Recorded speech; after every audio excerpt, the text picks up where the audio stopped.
Good evening. I want to say real quick, I was going to do a demo.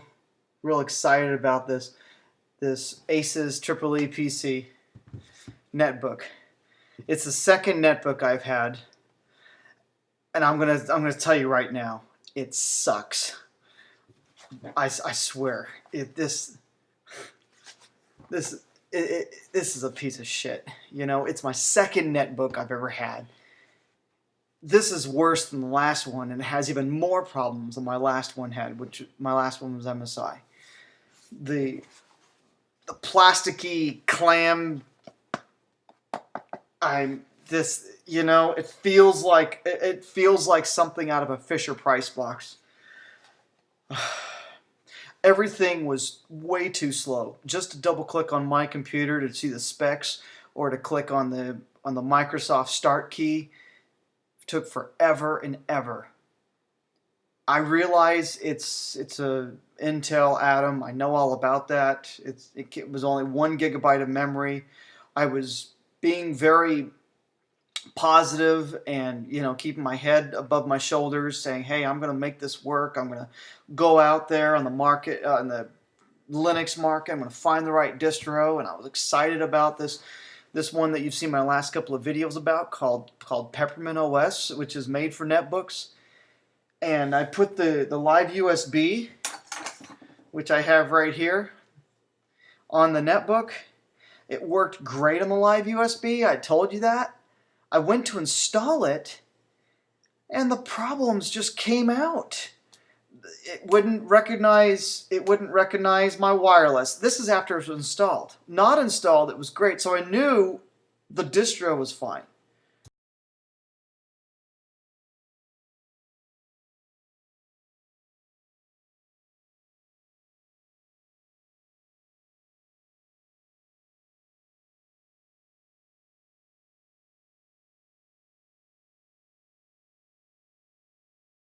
But let me say, it has 2 hard disks of approximately 115 to 120 gigabytes apiece. But whenever I log in, I'm always on one disk, and I could then manually go over to the second disk, which is like the D drive. Naturally, when you get on Windows, you're on the C drive. I could get on the D drive. But by now, I was thinking, I don't want this thing anymore. This thing is more trouble than it's worth. And I could go get a memory upgrade, but it's not going to improve anything. Not when I've nothing installed on it, no programs running, and it's still too slow. Oh, here was the final straw, okay? When I was considering the memory, I at least wanted to know what kind of memory it was. I couldn't find it anywhere. I couldn't find it on the Asus site. I couldn't find it on the Amazon site where I purchased it from. I went all over the forums, and I couldn't guarantee that it was for my exact model, because there's thousands, I don't know, there's dozens and dozens of models of this out there. So I said, all right, I'm going to unscrew this right here and see exactly what the memory is. Likely it's going to be SO-DIMM DDR2, but that's it. I mean, what is it, 667 bus speed, or is it 800 megahertz bus speed? Or is it something different? I wanted to know.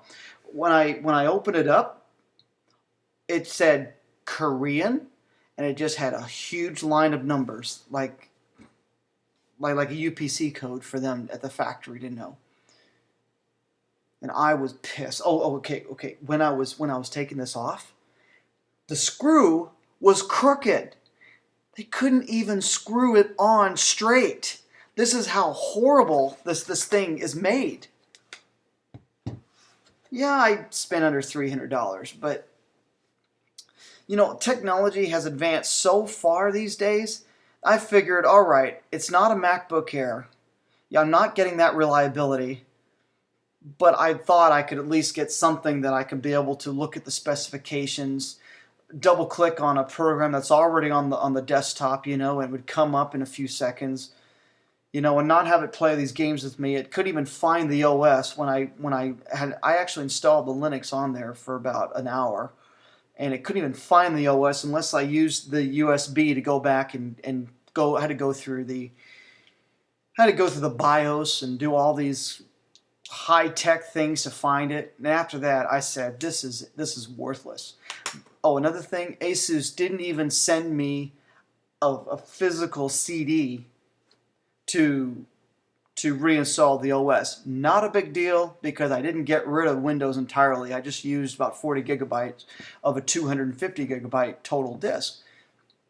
I just went and I restored everything based on the partition that was already factory installed there. So that was easy. It took about 30 minutes for the whole thing to initialize, but I was okay with that. Still, my MSI was priced about the same. It had far better build quality, even had a cover, unlike the Asus did. It had a CD, because I mean, I figure, like, you know, what if anything happens and your entire hard disk got fried and all the data got lost? Wouldn't you like to have a physical CD to be able to replace it? Granted, you have to have a USB-powered DVD player to plug into it to make it work, but that's on you. It's like, I'm sorry, some of you hate the car analogy, I know, but here goes. It's like getting a car with, you know, and you're in a hot climate, like I'm in Phoenix, Arizona. You're in a hot climate in the summer, you don't have AC, you don't have padded seats, you don't have automatic windows, they only go down part way. You know, you don't have a radio or CD player. You're stripped of everything you possibly can be stripped of, and then some. And I didn't think that would be of Asus. And here's one more thing: the Asus EeePCs at the stores like Best Buy actually look in better condition than this. It's soft. It says clamshell on it. It has a few extra features. I thought it'd be a little bit of the opposite by getting it on Amazon. I thought, hey, I'd be able to get a bigger discount for the same thing, or a little bit nicer, not specified by Best Buy or something. I was wrong in this case. I think some of the store models are a lot better condition than what I got on Amazon. Needless to say, I am returning this tomorrow, and I'm going to use the refund for perhaps a tablet PC. It's mainly going to be for my son. I'll play around on it too. I need to find an inexpensive tablet. iPad is an option. I'm thinking of that because he's crazy about everything it can do. That's good. I never thought I'd think about buying an iPad, but now I am. On the other end, I am also thinking about, get this, a Dell Streak 7 because it's flash enabled. It looks great. You know, I know this summer there's just going to be an army of tablets coming out. And I wish summer was here now, or I wish the tablets were coming out right now. What can you tell me? You know, I want something, it has to be well under $500. About I know the Apple stuff new is about around $500 starting and then moving up, but I'd like something well under $500. You know, I'm done. Let me say this finally, and then the video is over. I'm done with netbooks. I hate netbooks. I've given it a chance twice. I've seen the demand grow. I wouldn't be thinking this at all had I not been through my experiences I've been through.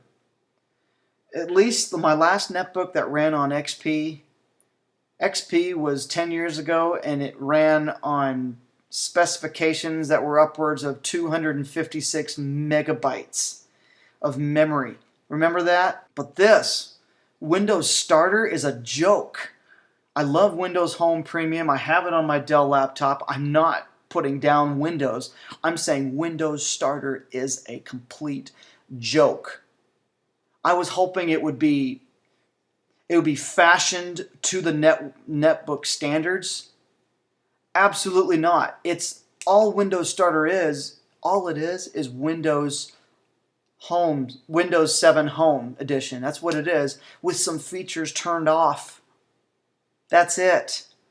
And with 1 gigabyte memory, or expandable to 2 on some netbooks, not every one of them, but some of them, and only 1.6 gigahertz, 1.5 gigahertz, depending on the manufacturer netbook, you know, Intel Atom processor, which is like a dim light bulb, you know, for a room like the size that I'm sitting in. It's a very dim light bulb. I can't do it anymore. I can't do netbooks no matter what the price. If they lowered it to 150, you know, I can't do it.